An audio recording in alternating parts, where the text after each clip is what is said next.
ప్రార్థన చేశాం. ఆ దేవుడు కనికరం చూపించాడు. ఆ సహోదరి కూడా దేవుని యందు బాగా విశ్వాసం ఉంచింది.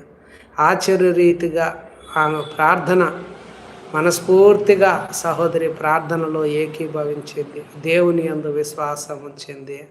ఆ క్రమంగా రోజు జరిగే ప్రార్థనలో కలుసుకుంటా వచ్చింది. ఆశ్చర్యరీతిగా సహోదరిని దేవుడు దర్శించినాడు. ఎంతో కాలం నుండి, కొన్ని సంవత్సరాల నుండి భర్త దూరం అయిపోయిన భర్త తిరిగి ఫోన్ చేసి భార్యతో సమాధాన పడ్డాడు. కుమారుడు చెడు అలవాట్లు, చెడు స్నేహాలు వెళ్ళిపోయి విచ్చలవిడిగా తిరిగేవాడు.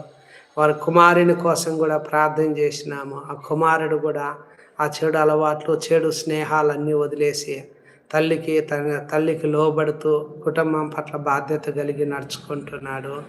మరి ఆ సహోదరి విషయంలో ఇంకా తన జీవితం అంతే, ఎలాగ వెళ్ళాలనేది గురి లేని, గమ్యం లేని పరిస్థితిలో ఉన్నాను.